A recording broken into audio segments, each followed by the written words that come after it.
en Ciencias Marinas en la UABC y tiene una maestría en Oceanografía Física por aquí, por CICESE. Entre los temas de investigación que le interesan está la modelación de procesos con modelos de gravedad reducida, esto para evaluar la interacción de ondas atrapadas a la costa con su forma, ¿no? Masas de agua, proceso de mezcla de apícna, análisis de diagramas de trazadores para determinar núcleos de masas y mezcla. También le interesan las relaciones empíricas entre trazadores para construir campos de carbono inorgánico disuelto que son utilizados para determinar la edad de las masas de agua y alimentar los modelos de circulación general con sus módulos bioquímicos acoplados. Y finalmente, el que expongo es un tema de tesis, es relaciones entre el transporte por capas y el comportamiento de la corriente de gas. Él ha trabajado en el grupo de estudio del dióxido de carbono en el IO, en el proyecto SIGOM, de 2018 a 2021 como técnico.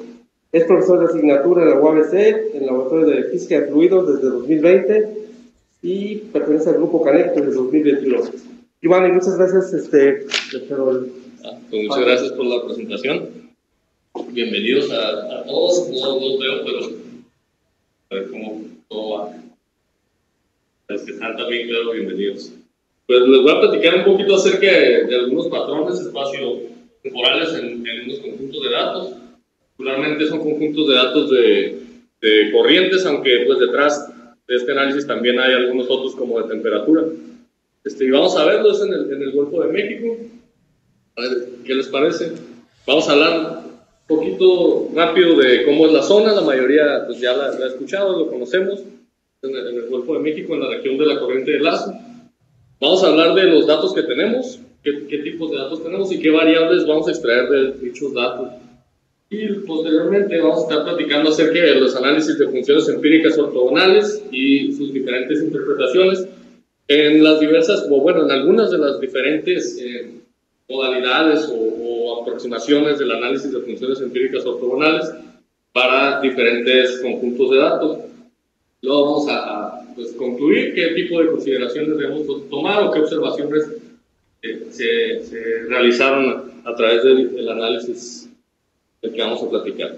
Entonces, bueno, en el Golfo de México, más o menos la circulación es bastante bien conocida, pero solo para recordar, pues tenemos el sistema de la corriente de Velasco, en la zona de la corriente de Velasco, digamos, vamos a estar enfocados en esta parte del Golfo de México y no tanto en el oeste. Y tenemos la corriente de Lazo como una estructura principal, que es la más energética y la que contribuye con la mayoría de la variabilidad en toda la cuenca del Golfo de México. Y bueno, aquí en estas secciones, que marco con unas líneas negras, tenemos un conjunto de anclajes, ahorita vamos a detallar, pero el chiste es que conocemos también cómo es la estructura vertical del campo de corrientes a través de esas secciones, y eso es lo que ponemos por acá en la figura central. Lo que tenemos es la estructura promedio del campo de corrientes que es perpendicular a esta sección de acá que le llamamos sección de Yucatán. Y podemos ver que pues, está conformado por una serie de estructuras que son más o menos, si no es que bien definidas, siempre que hacemos un promedio de casi cualquier periodo. Es una estructura promedio muy persistente, digamos. Y bueno, en este caso el color anaranjado significan corrientes que entran hacia la pantalla. Y el color azul significa que saldrían de la pantalla, ¿no? O también les llamamos contracorrientes. Y aquí pues lo que me gustaría que tomen en cuenta o que recuerden es que la corriente o lo que llamamos corriente de Yucatán es esta mancha, digamos, o este contorno o el área de este contorno, que es pues básicamente un flujo que ingresa al Golfo de México a través de la sección de Yucatán y que también pues la podemos ver de manera superficial o digamos horizontal como pues un flujo también, aunque acá lo vamos a estar manejando como un contorno. Ahorita voy a hacer énfasis más en eso para tenerlo claro porque lo voy a estar utilizando de manera un poco indiscriminada. Luego tenemos la sección de Florida, que es esta que está por este lado, en los estrechos de Florida. Aquí está un poquito exagerado, pero si se fijan en la escala, pues, la sección de Florida tiene una batimetría que es más somera que la que tenemos en el canal de Yucatán. Esta llega a 2000 metros en el canal de Yucatán, pero acá apenas llegamos casi al 1400, ¿no? Entonces está un poquito exagerada, pero es más pequeña la sección en profundidad. Y en este caso, pues ya no vemos tanto una estructura media con contracorrientes, aunque sí puede haber unos pulsos por acá abajo y a veces, ahorita vamos a ver que también de manera lateral puede haber unos pulsos que ingresan al Golfo de México por acá, por los estrechos de Florida. Pero en promedio, la estructura predominante es un flujo hacia afuera del Golfo que le llamamos corriente de Florida. Entonces, bueno, esas son las estructuras básicas que vamos a estar mencionando. Sobre la corriente de lazo, pues me gustaría recordar también un poquito que el comportamiento de la corriente de lazo lo podemos definir a grandes rasgos en 3 porciones. Me voy a centrar en la parte del medio, que sería la posición promedio, digamos, y esta línea roja representa o esquematiza la corriente del lazo. En la parte izquierda tenemos un, digamos, estadio de la corriente del lazo en la cual puede estar retraída, y regularmente la retracción de la corriente del lazo se debe a que ha desprendido un anticiclón y que este anticiclón se desplaza hacia el oeste del Golfo. Entonces tenemos un estado retraído. Y tenemos otra contraparte que está en la cual está la corriente más intruida, digamos, o que intruye hacia el noroeste del Golfo de México. Y casi siempre, pero no es tan seguro, este estadio antecede al desprendimiento de un remolino y luego lo precede el estadio de retracción. Aunque no precisamente tiene que ser así, también puede ser que cambios en el flujo de entrada pues produzcan una retracción o que disminuya la energía por otros mecanismos que no precisamente tengan que ver con el desprendimiento de un anticiclón, pero esto es lo más general. Entonces, sobre los datos de CANEC, bueno, les platicaba que tenemos unas secciones por acá en la zona de la corriente de lazo donde hay unos anclajes, y gracias a esos anclajes es que hemos aprendido un montón acerca de la estructura vertical de las corrientes, sobre todo en el canal de Yucatán, donde hay más tiempo de monitoreo, pero ahora también acá en los estrechos de Florida. Entonces, estos puntos que pongo acá, particularmente los puntos rojos, son las posiciones geográficas de los anclajes que van a estar desplegados acá en las secciones. Entonces, por acá en la parte central tenemos la sección de Yucatán, y cada uno de los dibujitos como puntos rojos representan las posiciones nominales de algunos de los sensores. En general son ASPs o estos sensores que pueden estimar las corrientes a través del efecto Doppler. Y también tenemos unos correntímetros puntuales. La diferencia entre los ASPs y los correntímetros puntuales, fundamentalmente es que los ASPs tienen un rango en el cual pueden medir. Entonces, a pesar de que esté en una posición el sensor en un tiempo determinado, pues tiene un rango o una profundidad en la cual puede estimar las corrientes, a diferencia de los puntuales que, pues, como su nombre lo indica, solo miden en el punto en el cual se encuentran. Entonces, estas son las posiciones nominales, pero evidentemente estos anclajes, estos sensores están amarrados en una cuerda de acero, digamos, anclados, y flota una boya que los mantiene más o menos erguidos, pero se mueven por efecto de las corrientes. Entonces, en realidad, cada paso del tiempo que tenemos de datos, estos anclajes tienen una posición distinta, sobre todo en la vertical, ¿no? Más o menos podemos asumir que en la horizontal no se mueven tanto, pero en la vertical sí es importante su movimiento. Entonces también utilizamos ese movimiento para reconstruir las secciones. Y otra cosa importante es que atados, digamos, a estos sensores tenemos termistores o microcats o termómetros. Entonces podemos registrar de manera simultánea el campo de corrientes y el campo de temperatura. En este caso, vamos a estar trabajando con series de tiempo desde 2016, del verano de 2016 al verano de 2018, que es, digamos, la segunda campaña en la cual tenemos mediciones simultáneas en el canal de Yucatán y en la sección de Florida, los estrechos de Florida.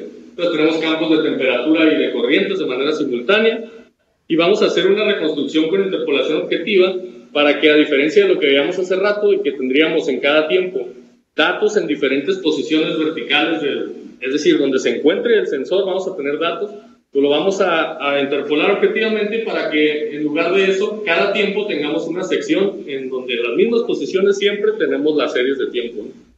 Entonces, bueno, a eso le llamamos reconstrucción, porque hacemos una, digamos, reconstrucción del campo de velocidad de manera que podemos construir o dibujar estos contornos y darnos cuenta de cuál es la estructura en ese tiempo determinado. Las corrientes, como les decía, son perpendiculares a estas secciones. Es decir, si descomponemos sus elementos o sus componentes en lo que es perpendicular y lo que es, digamos, paralelo a estas secciones, pues nos quedamos con la pura perpendicular y por eso lo podemos tratar, digamos, como un campo escalar, en esencia. Bueno, esto nos va a dar unas matrices tridimensionales, hagan de cuenta como un libro en el cual cada hoja es una sección de estas para cada tiempo. Cada hoja es una sección de estas para cada tiempo, tanto de temperatura como de corrientes. Entonces, ¿qué hago con esas corrientes? Bueno, imagínense que sabemos, como les platicaba hace rato, que esta mancha roja de aquí es la corriente de Yucatán y esta es la corriente de Florida. Podemos definir de manera más o menos arbitraria un contorno que la defina. Es decir, voy a decir que de donde sean 0.55 metros por segundo para arriba o más rápido, eso va a ser lo que voy a llamar la corriente, ya sea de Yucatán si estoy en el canal de Yucatán o de Florida si estoy en los estrechos de Florida. Entonces acá lo que esquematizo es ese contorno en un tiempo determinado y localizo el centroide de ese contorno. Entonces de ese centroide voy a obtener una serie de tiempo de su posición vertical y de su posición horizontal. Es decir, esta corriente se va a estar moviendo, o sea, se puede mover así o así, y yo registro esa posición. Y ya les platicaré qué es lo que hacemos con ese, digamos, serie de tiempo de la posición horizontal, que lo voy a estar llamando como meandros de la corriente o desplazamientos horizontales de las corrientes, ya sea de Yucatán o de Florida. Y luego tenemos un conjunto de datos de altimetría, pues la mayoría de ustedes lo conoce, y si no, pues recordaremos que es simplemente un campo, puede ser algo complejo, pero es básicamente un campo de nivel del mar, con respecto, en este caso, en nuestro caso, al geoide, en donde, bueno, de ese campo que ya está interpolado y lo tenemos en resolución diaria y a 1/4 de grado en latitud y longitud. Bueno, de ese campo podemos calcular para cada tiempo las velocidades geostróficas, ¿no? Las corrientes geostróficas, digamos, superficiales, que sería un campo bidimensional. Lo que pintamos en color es la magnitud de las corrientes geostróficas y las líneas negras son el contorno de altimetría que corresponde a los 52 centímetros. Perdón, esta está mal la unidad aquí, sería 52 centímetros o 0.52 metros. Son 52 centímetros. ¿Por qué escojo ese contorno? Bueno, lo escojo para delimitar lo que sería la corriente de lazo de una manera más o menos arbitraria, aunque no tanto porque este contorno es el que mejor coincide a lo largo del tiempo con la posición del máximo de velocidad geostrófica. Entonces digo, bueno, este contorno más o menos está sobre la corriente del lazo, entonces ese va a ser lo que me defina la corriente del lazo. Acá, por ejemplo, pongo un tiempo en el cual se desprende un pequeño remolino, entonces también este contorno puede definirnos ese desprendimiento, aunque no es un criterio dinámico, ¿no? Decimos, bueno, si este contorno suelta algo circular, estamos casi seguros que es un remolino, pero bueno, va a ser un remolino. Y luego a este contorno le podemos calcular el área, que serían, digamos, estos cuadritos, sumar o integrar estos cuadritos que quedan dentro del contorno, ¿no? Básicamente. Entonces vamos a tener una serie de tiempo del área de este contorno, al cual le vamos a llamar la corriente del lazo, vamos a decir que es el área de la corriente del lazo, y también podemos quitarle o agregarle el área de los remolinos que desprende. Si desprende un remolino, en general, el área cambia abruptamente, pierde, digamos, esta área, y si se lo sumamos, pues la serie de tiempo es un poquito más continua, digamos. Entonces también lo que hago es calcular la vorticidad e integrarla dentro de este contorno, así como lo que conocemos como la circulación. Entonces también tenemos una serie de tiempo de circulación, una serie de tiempo del área de la corriente del lazo. Eso es básicamente lo que extraemos de estos datos. Y bueno, ahora sí, lo que les decía que les iba a platicar acerca de estos análisis o estos tipos de análisis que son las funciones empíricas ortogonales, que a grandes rasgos lo que nos permiten es comprimir la información, pararla de alguna manera, para poder hacer un análisis más limpio, digamos. Entonces, ¿qué pasa cuando aplicamos las funciones empíricas ortogonales a un conjunto de datos como los que vamos a manejar? Pues nos permite aislar de cierta forma patrones espaciales que vamos a estar llamando o refiriendo como modos, que son fijos, siempre están igual, pero tienen unas variaciones de amplitud que están determinadas por su evolución temporal, que vamos a estarle llamando componentes principales. Entonces, básicamente vamos a separar una serie de estructuras espaciales que tienen una variación temporal y que si los combinara linealmente podría reconstruir el campo original. Entonces estos modos lo que hacen es organizar de forma, digamos, óptima la covarianza de un campo o del campo que estamos analizando, de forma que casi siempre el primer modo va a contener la mayor parte de la variabilidad o de la varianza explicada de ese campo que estamos analizando. Entonces vamos a básicamente separar la varianza de un campo en diferentes porciones que son ortogonales entre sí. Y bueno, como características generales se llaman empíricas debido a que están definidas por la covarianza del conjunto específico que estamos tratando. Entonces son únicas, digamos. Y bueno, los modos y los componentes principales son ortogonales entre sí. Bueno, rápidamente para recordar, o si no lo hemos visto, antes de hacer el análisis de funciones empíricas ortogonales, hacemos una pequeña descomposición, que es simplemente, decimos que un campo, en este caso escalar phi, que depende del espacio, esta x sería, como ponemos acá, pues las coordenadas espaciales, que pueden ser horizontales y verticales, o dos horizontales. Y bueno, el tiempo también depende del tiempo, ¿no? Entonces depende del espacio y del tiempo. Lo vamos a descomponer en unas anomalías alrededor de un promedio temporal, si se fijan, ya no depende del tiempo, y de una posible tendencia lineal. Entonces le vamos a quitar la tendencia lineal, le vamos a quitar el promedio, de manera que nos vamos a quedar con algo que su promedio va a ser 0. Y luego eso lo vamos a dividir entre la raíz cuadrada del número de tiempos menos 1. Y así vamos a construir con esas anomalías nuestra matriz, que ahora sí, esta va a ser la entrada para el análisis de funciones empíricas ortogonales. Si lo viéramos de manera esquemática, pues sería una matriz que tiene nx posiciones hacia abajo, tiene unos vectores para cada tiempo, ¿no? Y el tiempo crece hacia acá. Entonces, bueno, cuando aplicamos el método más sencillo para obtenerlos, que es casi en un solo paso, que es la descomposición en valores singulares, que también es más económica computacionalmente, pues hacemos una descomposición en el siguiente orden, ¿no? Tenemos una matriz U que contiene lo que le llamamos los vectores singulares izquierdos y es de nx por nx. Esto en esencia contiene la parte espacial o los modos espaciales. Luego está multiplicado por una matriz que llamamos gamma, que es una matriz diagonal que contiene los valores singulares y son, digamos, como los pesos de estos vectores singulares. Y luego tenemos una matriz de vectores singulares derechos que contienen en esencia la evolución temporal de estos vectores singulares izquierdos. Hay que hacer unas pequeñas multiplicaciones antes de convertirlos directamente en lo que vamos a estar llamando modos y componentes principales. Es importante recalcar que hay solamente un número k de modos que son diferentes de 0 o de valores singulares que son diferentes de 0, ¿no?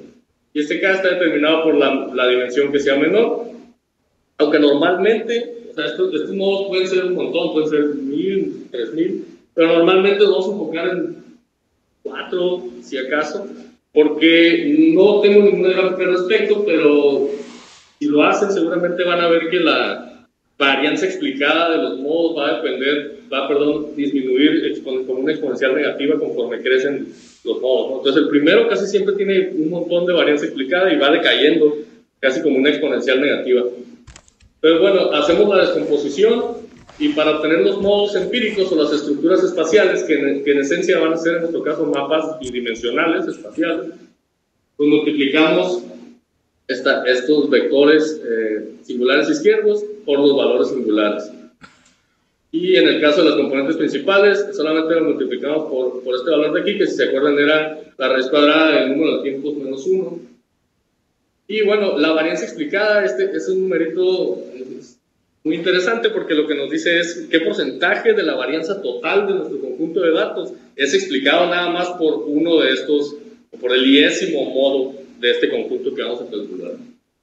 Entonces, de aquí lo interesante puede ser que podemos reconstruir nuestro campo original y multiplicamos estos dos variables, pero si multiplicamos los modos empíricos por los componentes principales, puedo incluir todos los modos podríamos reducir los modos y de esa manera también podríamos eliminar cierto ruido. Pues bueno, vamos a aplicar este esquema, digamos, de feos simples, vamos a llamarlo, o tradicionales, como les dicen en algunos libros, al campo de corrientes de cada una de las secciones. Si se acuerdan, era la sección de Yucatán y la sección de Florida. Entonces acá nada más para tener una noción de cómo se ven, pues vuelvo a poner un promedio. En este caso este promedio ya es de nuestros datos de 2016 a 2018 en el canal de Yucatán, y por acá pongo la desviación estándar. Algo muy interesante en el canal de Yucatán es que, si se fijan, hay lugares donde la desviación estándar es más grande que el promedio. Y eso significa que estas estructuras pues no siempre están, ¿no? Hay momentos en los cuales, como la variabilidad es más grande que el promedio, pues estas estructuras pueden tener el signo contrario o simplemente no aparecer. Y bueno, lo mismo pasa acá en los estrechos de Florida, en la sección de Florida. Esto pues ya nos podría decir que, por ejemplo, por acá podríamos tener cambios de signo, que era lo que les comentaba, ¿no? En esencia, los estrechos de Florida son una salida del Golfo de México, pero puede haber pulsos interesantes de entrada hacia el Golfo por este lado.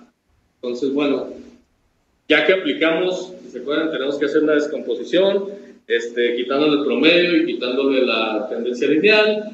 Lo multiplicamos por este n gorro sub t y lo metemos en el SVD y hacemos las multiplicaciones. Y bueno, aquí les voy a mostrar el modo 1 o la primera estructura que nos va a surgir después de hacer esa descomposición. Y lo que me parece interesante y que me gustaría mencionar y que tengan muy claro es que, lo voy a retomar después, pero los modos empíricos no tienen per se o por sí mismos una razón física para ser como son. Y viendo un modo así, uno puede decir, órale, pues esto es como un dipolo, esto quiere decir que a lo mejor cuando por acá sale, por acá entra y viceversa, porque para reconstruir tengo que multiplicar por la componente principal. Entonces fíjense cómo la componente principal cambia de signo y cruza por cero. Esta sería la estructura cuando no hay cambio de signo, pero lo pongo en lo positivo y pues se queda como está. Pero cuando cruce el cero y se haga negativo, se va a bloquear, digamos, de manera que acá sería azul y acá rojo. Pero bueno, para hacer la interpretación de estas estructuras espaciales, a lo mejor no es tan sencillo. Uno podría pensar, bueno, no sé, a lo mejor aquí está atravesando un remolino en las dos secciones, quién sabe, ¿no? Pero creo que lo más indicado sería tomar las componentes principales, que sería la evolución temporal de estas estructuras, y compararlas con algo que nosotros podamos comprender físicamente. Entonces, ¿qué voy a hacer? Si se acuerdan, habíamos extraído la posición horizontal de las corrientes. Entonces, hace rato les platicaba que si agarramos un contorno y calculamos su centroide, podíamos estimar la posición de la corriente, en este caso de Yucatán, a lo largo del tiempo, que sería la gráfica moradita que está abajo de estas series de tiempo, estas dos series. Y arriba tengo la primera componente principal asociada al modo 1. Entonces, si fijan, son en esencia igualitas, ¿no? La correlación es de 0.91. Ahora sí puedo decir algo de este modo, que a lo mejor así viéndolo, pues no era tan sencillo.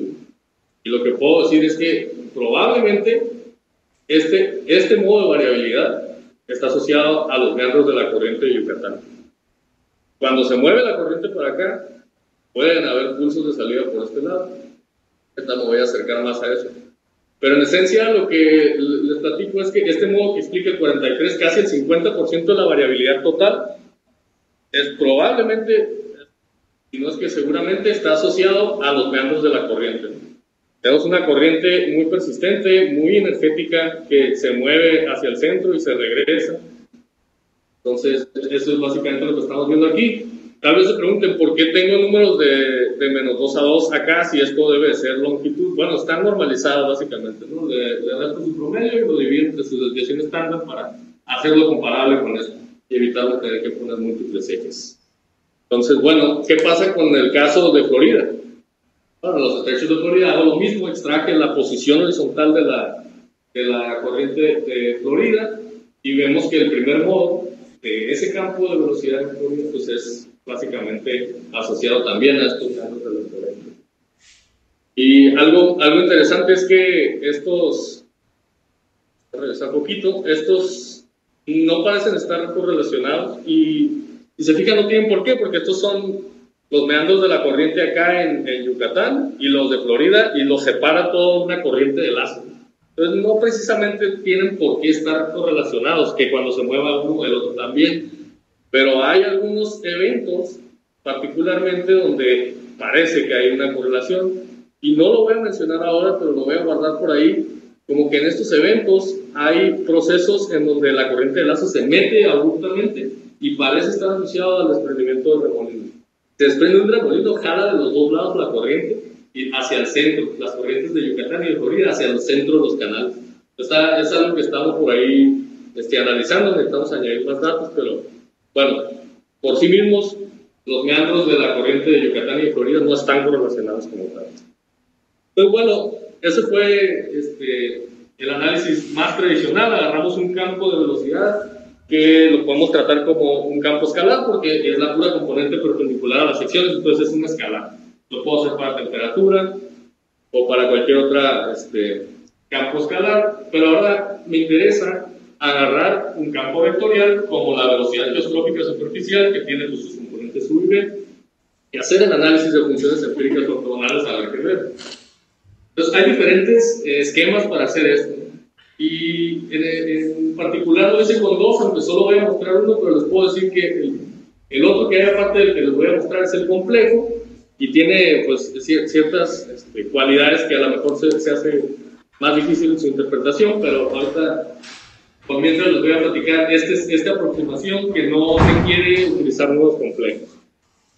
Tengo dos matrices de componentes de la velocidad geostrófica. Entonces es una velocidad, es un vector bidimensional que tiene sus componentes U y B, depende del espacio y tiene las mismas dimensiones espaciales, afortunadamente, aunque aplicando el esquema que les voy a platicar ahora, no es necesario, no se requiere que esta dependencia del espacio sea igual o que esté en las mismas posiciones, digamos. Pero sí tiene que compartir la dimensión temporal, entonces las series de tiempos son simultáneas, aunque aquí también las posiciones espaciales son las mismas. Básicamente, para no echar más palabras, voy a concatenar la U con la B, una abajo de la otra, como los esquematizos acá, y el tiempo crece para este lado. Entonces, bueno, aquí hay un paso un poquito extra, digamos.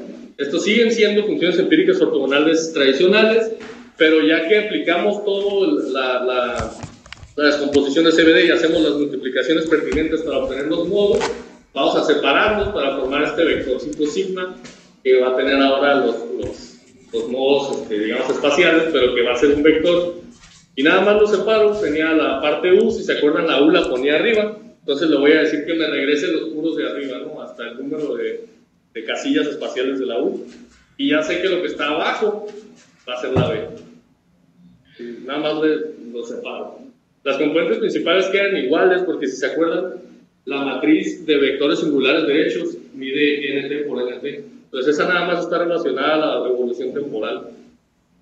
Y bueno, nada más voy a mostrar el primer modo, que el segundo es también muy interesante, ya después les puedo platicar. Este modo explica el 57% de la variabilidad y tiene esta forma. No sé si alcanzan a ver que en realidad aquí los vectores apuntan para el Caribe. Eso, o sea, ustedes me dirán, esta es la corriente de lazo, pero te salió al revés. Pero no, porque si se acuerdan, estas variables no tienen promedio. Todas las estructuras promedio se borran. Si se fijan, no está la corriente acá de Yucatán o del Caribe, porque como es muy persistente en el tiempo, en el promedio está, entonces se lo quita. Aparece. Entonces, aquí lo que me estaría diciendo es que las anomalías en el primer modo me dicen que puedo tener un flujo pues, hacia el Caribe. Y estamos a ver cómo evoluciona esto en el tiempo. Entonces, bueno, aquí estoy comparando el componente principal del modo que les acabo de mostrar, que es la línea gris, y la comparo con el área, o cómo crece o cómo cambia el área de la corriente de lazo en ese periodo, y con la circulación, si se acuerdan que era la vorticidad, digamos, o la integral de la vorticidad dentro del contorno. Entonces, bueno, la línea azul es el área de la corriente, y bueno, a lo mejor aquí no se parece tanto, pero la correlación con el área de la corriente pues es significativa, digamos casi 0.8, y también hay una correlación con la circulación. Entonces, aquí lo interesante es que lo que nos está diciendo es que podríamos tener corrientes que van hacia el Caribe a medida que va intruyendo la corriente de lazo en el Golfo de México. O sea, si se fijan acá es negativo el componente principal.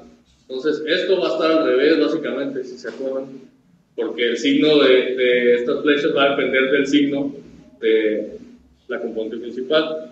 Entonces cuando se hace positivo ya se va a parecer a esto, pero cuando sea negativo va a estar volteado, digamos, va a voltear hacia arriba. Entonces lo que nos está diciendo es que mientras se va metiendo la corriente de lazo, es que puedo tener estos flujos hacia acá. Ahorita vamos a tratar de explicar por qué pasa eso, porque está medio raro y al parecer no hay una razón de ser de eso. Algo interesante que me parece también es que aquí no se ve porque esta variabilidad es más intensa que lo que puede ocurrir acá, pero pareciera que hay una corriente y ya viendo de cerca así apunta hacia el Golfo, que viene desde acá. Eso está interesante porque nos podría traer pues, ciertas masas de agua que a lo mejor vienen en sus formas más puras, como el agua modal, que viene bien oxigenada. Eso es algo por ahí interesante. Ahora voy a hacer algo que me parece interesante, pero particularmente porque no lo he visto mucho, y es que voy a hacer un análisis que se llama de correlación máxima, en el cual que básicamente nos permite tomar dos variables que no necesariamente tienen que tener las mismas dimensiones físicas o las mismas unidades. Yo puedo agarrar velocidad, temperatura, cualquier cosa que se imaginen, el nivel del mar, lo que se imaginen, y compararlo con un campo con el cual nada más compartan una dimensión, digamos, de sus matrices. Si las dos conjuntos de datos tienen, por ejemplo, en nuestro caso, el mismo número de tiempos o son simultáneas las series de tiempo, independientemente de que sus dimensiones espaciales sean las mismas, se pueden incluir en este análisis. Entonces lo que voy a hacer es básicamente tomar las velocidades o el campo de velocidad en el canal de Yucatán, que sería representado por este cuadrito o esta matriz blanca, y lo voy a analizar en conjunto con el campo vectorial, así como lo hicimos hace rato. Juntamos las componentes de U y B geostrófica en una sola matriz, la metimos en los feos y nos salió lo que vimos anteriormente. Ahora vamos a meter esta y esta en el análisis de correlación máxima. Entonces, bueno, ¿cómo preparamos los datos? Igualito que hace rato, les quitamos el promedio, la tendencia lineal, y ahora las anomalías las dividimos entre el número de tiempos. Entonces tenemos esta F, que sería, digamos, nuestras corrientes en el canal de Yucatán, y esta Q sería esta matriz. Y como les digo, comparten la dimensión temporal. Entonces, como comparten la dimensión temporal, pues yo puedo hacer esta multiplicación, básicamente, que me va a dar la matriz de correlación. Entonces, agarro la matriz de correlación de dos variables que puede que no tengan nada que ver una con la otra, o sea, que sean independientes en términos de que uno lo medimos con satélite y el otro lo medimos in situ, y hacemos la descomposición de CBD. Hay un poquito de pasos extra para obtener los modos, pero básicamente vamos a obtener un par de conjuntos de componentes principales, o sea, una para cada variable, es decir, la F, que representa nuestro campo de velocidad en Yucatán, va a tener sus componentes principales, y luego el campo de velocidad geostrófica va a tener el propio. Hay que escalar con la desviación estándar de cada uno de los vectores singulares o de estas matrices, pero bueno, aquí me la voy a pasar un poquito rápido y si tienen más dudas nos regresamos, pero básicamente decirles que hay un conjunto de modos para cada una de las variables que estamos analizando y sus asociados componentes principales, y que en este caso, a diferencia del caso anterior de feos tradicionales, en lugar de varianza explicada, lo que tenemos acá es un porcentaje de correlación al cuadrado, porque estos modos en realidad reflejan estructuras que comparten más correlación al cuadrado entre las variables. O sea, ya no estoy separando la varianza, ¿no? Ahora estoy encontrando la correlación. Entonces, por eso se llama análisis de correlación máxima. El primer modo refleja la estructura que tiene más correlación entre las dos variables. Y para saber si esto es algo, pues, digamos, un indicador para saber si anda bien, es correlacionar las componentes principales de ambas variables, y pues si tienen buena correlación significa que ese modo si lo comparten, digamos. Pero bueno, a ver si se acuerdan de estas. porque se parecen un montón a las que habían salido originalmente cuando aplicamos FEOS al puro canal de Yucatán y cuando aplicamos FEOS combinados al puro campo de velocidad geostrófica. La correlación, el porcentaje de correlación de cuadrados del 70%, y tienen una muy buena correlación que es como de 85.85 si no me equivoco. Pero bueno, la estructura espacial no es exactamente la misma, ¿no? Bueno, aquí fíjense que esta, por ejemplo, este sí está cerrado, acá no aparece completa, lo que les decía que puede hacer una corriente. Y se fijan en el otro, pues aquí aparece y aquí está diferente acá en el otro. O sea, sí son diferentes. Y luego, bueno, también hay ligeras diferencias en pero en esencia son bastante similares. Y bueno, las componentes principales van a cambiar, porque como les digo, estas tienen que reflejar la máxima correlación entre estas variables. Son ligeramente distintas a las que se obtendrían del análisis de FEOS tradicional. Y como les decía, una buena correlación entre las componentes principales de ambas variables, pues indica que este modo sí está fuertemente, digamos, afianzado en esa correlación, o en esa varianza conjunta. Bueno, aquí algo que salta a la vista es que la gris, que corresponde a la velocidad geostrófica, que viene de datos de altimetría y que tiene pues, ciertos filtros y cierta resolución más o menos baja, a pesar de que son datos diarios, aplican unos filtros que son como de 14 días, de -7 a 7 cuando hacen las reconstrucciones. Entonces lo que nos da es algo más suavizado que lo que podemos observar en el canal de Yucatán, que lo tenemos cada hora y luego lo diezmamos a cada día.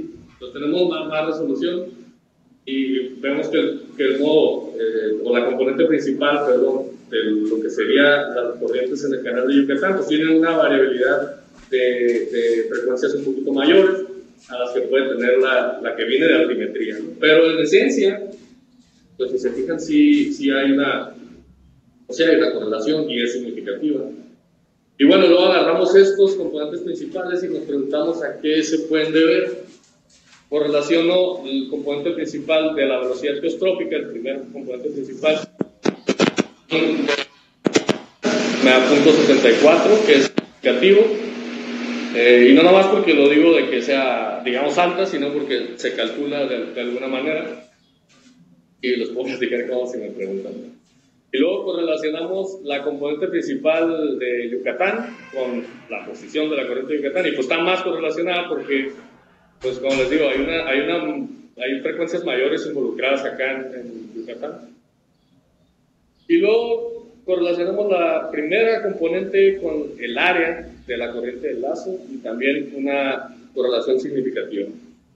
Entonces, aquí lo que está, les digo, raro, es que cuando se mete la corriente del lazo más hacia el golfo, nos está diciendo que se está moviendo la corriente de Yucatán hacia el centro del canal.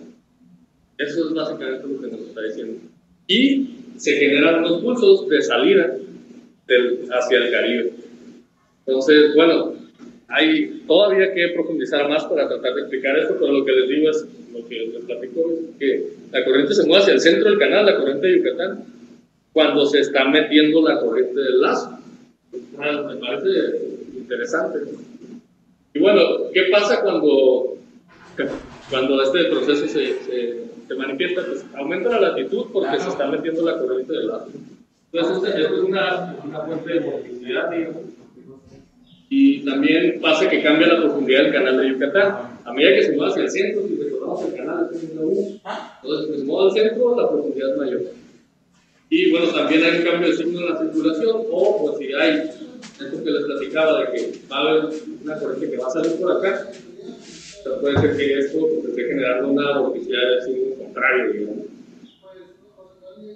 ¿Y qué más pasa? Que me gustaría indagar más profundamente es que si el estiramiento también está haciendo una... Y lo que pienso es que no estoy seguro si esta señal, que son ciclones, ¿forman a esos ciclones o llegan? O sea, si cuando se estira la corriente y se mueve la corriente de Yucatán, ¿se genera ahí los ciclones ahí? ¿O vienen, llegan y hacen esto? Entonces eso también me gustaría investigar. Y bueno, lo que les platicaba desde un principio es que es muy importante considerar que cuando calculamos modos, no precisamente vamos a encontrar una explicación física para ello. Si la encontramos es muy bonito, pero dependiendo de la calidad de nuestros datos, de la resolución temporal y lo que podemos resolver con ellos, pues sí vamos a encontrar cosas que podemos asociar con algo. O sea, hacer los modos nada más por hacerlos y estando en todas las escribirlos no es tan interesante porque no sabemos qué es lo que está causando esta variabilidad y si en realidad ese modo se debe a algo físico o no. O sea, por sí mismos los modos no tienen esa propiedad, no son modos físicos sino empíricos. Y bueno, pues, si tenemos algo con que comparar las componentes principales, pues me parece que es buena idea para acercarnos a ver qué puede estar causando estos fenómenos. ¿Qué vamos a hacer después o qué me gustaría hacer con esto? Pues vamos a añadir más datos, principalmente de las secciones de Caneco, si se acuerdan con este canal de Yucatán y sección de Florida. Desde 2012 hasta 2021, es una serie de tiempo ya bastante decente. Quiero mejorar también la manera en que calculo el área de la corriente de enlace. Voy a regresar un poquito a... ¿Se acuerdan? Calculo el área de un contorno, todo esto, pero los cambios en el área también se pueden dar porque, si fijan aquí, adrede la pinté así con blanco para que se quitara, digamos, las velocidades más bajas y dejara este tubo, que ese sí se podría acercar un poquito más a lo que es la corriente. Entonces ando buscando un algoritmo, estoy programando un algoritmo que busque el área de este tubo exacto, no nada más de todo esto, porque puede pasar que este tubo se ensanche o se estire. Si se estira el tubo nada más, va a crecer el área. O sea, si se estira la corriente de lazo, a lo mejor el tubo se hace más delgado y crece toda el área. Pero si este tubo se ensancha, yo no lo puedo medir aquí si se ensancha hacia adentro porque yo considero toda esta área constante. Siempre lo estoy considerando. Entonces estoy tratando de calcular el área del tubo, digamos, de la corriente del lazo. Como parte de, a ver qué cambia, a ver si merece la pena o no vale la pena. Va a tardar un poquito.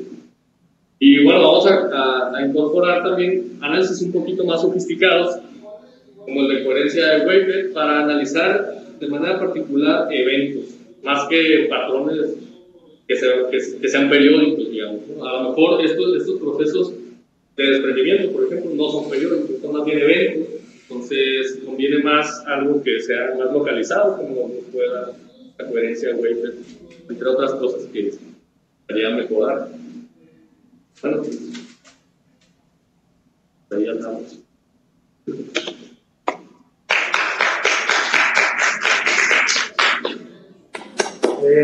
Giovanni, en esta presentación muy interesante tu tema. Abrimos el espacio para preguntas. Si alguien tiene pregunta, adelante. Levante tu mano o participe de manera directa. Yo, Pancho. Adelante. Yo tengo una pregunta. Bueno, antes que nada, felicidades. Está interesante. Pero nada más me surge una duda. La sección donde comparas los resultados de la medición de corrientes con los de la corriente geosófica. No entendí muy bien el objetivo de hacer eso. El objetivo en general del análisis de correlación máxima es buscar patrones conjuntos que expliquen correlación entre dos variables, que en este caso serían independientes, al menos en la forma en que se miden, ¿no? Sí, claro. Nada más porque me surgió la duda si no podías hacer, antes de hacer la velocidad de medida, aplicarle algún tipo de filtro que lo que te quede sea lo geosófico, para hacer una comparación entre la velocidad geosófica obtenida a partir de las mallas estas con la velocidad medida, pero previo pasado un filtro, ¿no? Para que sea, porque tal vez la correlación es aún mayor, ¿no? Sí, es una muy buena pregunta porque es algo que se me pasó mencionar. Los datos de corrientes tienen un filtro de 30 días para hacerlo, digamos, más comparable. En efecto, sí, gracias por recordarlo. No mencioné, pero filtramos los datos a 30 días antes de hacer todo el análisis. Ok. No, pues, era mi único comentario. Muy bien, está interesante. No, es seminario. Gracias. Pues que el seminario siempre lo cuento. Del público. Estaba hablando con Manuel temprano. ¿Emanuel? Con el Manuel, Ah. en el tablón. ¿Hubo trabajo? Y Tengo unas dudas pues también con el varios para ver si nos daban chance de estar los días que nos hagan falta aquí. Que Ajá, nos den una semana o dos. Que nada más lo viéramos con las personas que van a entrar. Que lo viéramos con las personas que van a entrar. Ya, pero el chiste es que no sabemos quiénes vayan. Sí, esa es buena. También, no lo menciono, pero también lo hago para la corriente geostrófica. Si se fijan acá, la corriente pasa por estas secciones, entonces yo podría hacer un hop de cuál es el nivel del mar a lo largo del tiempo en esa sección aquí. Y también la magnitud de la corriente geostrófica. Entonces, acá por ejemplo, nada más en la línea azul es el nivel del mar en esa sección, pero este centro lo consigo con la corriente geostrófica. Sí, como unos 15 días. Entonces, empiezo a ver dónde se parecen más, digamos, porque esta también se mueve acá arriba. Y no tengo ahora un computer de eso, pero si comparo las posiciones de los centros de la geostropía con las absolutas, porque el guacho se va quedando. Hay unos contornos que se parecen más a los de acá arriba. Entonces, era más o menos para hacerlos más comparables con... Primero, ese análisis de calcular las posiciones horizontales de las corrientes, tanto geostróficas como esta, era para ver si se parecían, ¿no? ¿Cómo los comparo? Dije, pues, voy a ver si los meandros que son muy importantes se parecen en los dos conjuntos de datos, ¿no? Y sobre todo porque la altimetría es muy limitada en resolución. Entonces, me di cuenta que este contorno se mueve más parecido a la corriente geostrófica. Me dijo mi Mari que mañana puede venir. Y también pues hoy va a estar limpia la casa. Y hago estoy limpiando mi casa. Esta comparación entre el modo y para diferentes contornos. También está muy cerca de los que más se parecen. Se ve una gráfica de correlación donde hay un pico entre los 35 y 50, en 60 por ahí. Entonces, no está como cuando lo limpiamos nosotros. Si agarro su contorno dentro de ese rango, no va a cambiar mucho. Entonces va a venir gente a las 4 y a las 5. Sí, no sé si vamos a ver qué cuarto, sí, como no sabemos esos güeyes, porque a veces vas a tener la raíz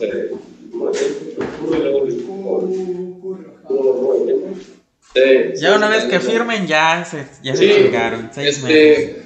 No traigo todas las ecuaciones, pero si se acuerdan hay dos maneras de hacer un análisis. Chico de en uno de ellos involucra la matriz de covarianza de autocovarianza, digamos, de la variable, y hay que hacer un análisis de ¿te imaginas? En valores y en vectores. Este güey se llama Eduardo. De ahí va a salir una matriz de covarianza que tiene que estar normalizada. Y la otra chica no me acuerdo. Entonces, esta R cuando la multiplicas al cuadrado, cuando se hace cuadrada, pues ya nomás te queda NT menos 1. Bien podría ser NT, algunos usan solo NT, pero sí hay una álgebra detrás de las relaciones que hay en el SVD y el eigenvalores y eigenvectores, y es de ahí de donde aquí sale esta raíz cuadrada, porque aparece así en su forma normal cuando digamos al cuadrado. Y de estas, porque por ejemplo, el coeficiente habla, de esta forma, que estoy viendo con Zavala, en análisis de correlación, habla de los esfuerzos turbulentos. Lo que pienso yo es que aquí es directamente la correlación, la matriz de correlación, y por eso utilizamos este factor. Creo que eso es el que nosotros usamos. Acá es ya directo la correlación. Se utiliza mucho para ver transferencia sí, he visto que hay masa, que aplican esto sin normalizar así, pero no es similar. Sí es similar al resultado, pero como que sí, lo ando viendo con Zavala. Pero como dice él, esta influencia de las magnitudes de los cambios, no como la correlación, que no se fija tanto en la magnitud, sino como covarían. El coeficiente, pero sí, de esta sí te la veo, no estoy seguro. Yo pienso que es porque aquí es la matriz directa de correlación. Entonces, hay ocasiones cuando trabajas con teoría en la que te conviene no utilizarla. Utilizarla en sí. Cuando tú calculas el control de bioquímico. Porque a mí me pasó que yo estaba trabajando con motor, ¿no? Sí. Más que una ecuación, son 3 ecuaciones. Y voy a invitar a alguien ¿Simón? Ah, Simón, güey, para que conozcamos a tus únicos amigos. Ahora está la otra chica también, ¿no? No, ya no está aquí, güey. ¿Cómo cambió? ¿Cómo cambias si utilizas los puntos que están dentro de o porque te digo, yo en este caso Ricardo. Y pues hay otros güeyes, por lo menos que no caen en ese Ricardo, entonces me parecían raras, de alguna forma. ¿Cuánto crees que esta es una parte, nada más un técnico. La otra, no sé, unos ¿te puedes ir al está nueva. de 320. ¿Pero de esas electrónicas de aviso? 300 ¿Dónde? En el Walmart, güey. Fíjate. Sí, es Soster, güey. Ese modo, bueno, cuando esta composición, el modo siempre tiene una ambigüedad. Ahorita lo voy a probar. Bueno, creo que todavía te pudo haber dado así, tú sabes el sentido opuesto, ¿no? Ahí va, más bien es comparándolo ya con la evolución temporal cuando ya con el tipo. Y se calienta. Pero sí siempre te da ambigüedad. Yo que hay que platicar eso, yo tengo algunas ideas respecto a te iba a decir que en café la parte esta de la publicidad antes de ¿cómo? Y eso que en café ahorita estamos haciendo algunos análisis que también los modelos estos no, pero pues esa está más bueno, se le va a estar rápido. le pegan un montón a la forma. Ya he querido ir ahí. Entonces, lo que yo he observado es justo cuando la corriente se mete hacia el centro, igual otro más es cuando está la formación que es güey, fíjate que también el punto es hay un proceso es de cadena. entonces lo que sea la capa de fondo que después no manches, pues súper bien. se estabiliza, digamos, aquí la pregunta abierta que sería interesante de evaluar también tus datos es sí, está bueno. sientes el movimiento de la corriente hacia el centro, que da pasos así, al revés, todos los empujan a la corriente hacia el interior.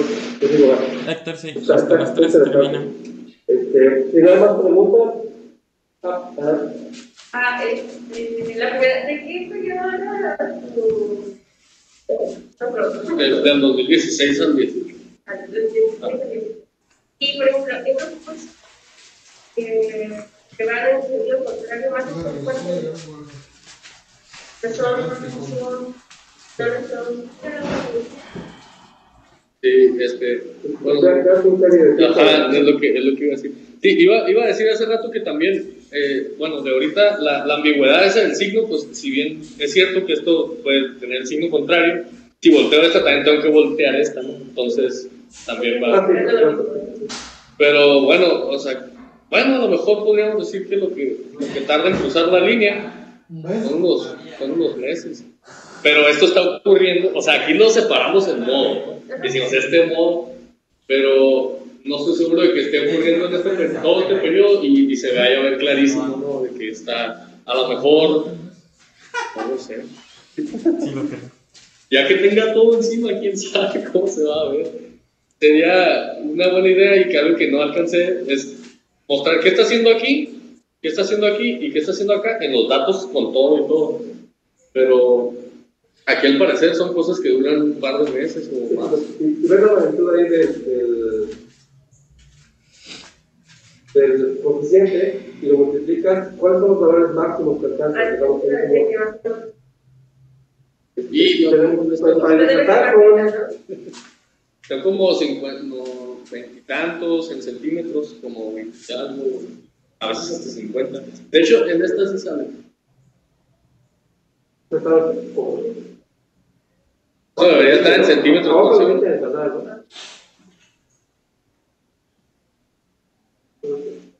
Tengo lentes, pero bueno, del orden de 20, tenías un coeficiente de orden de 2. Ajá, como el -2.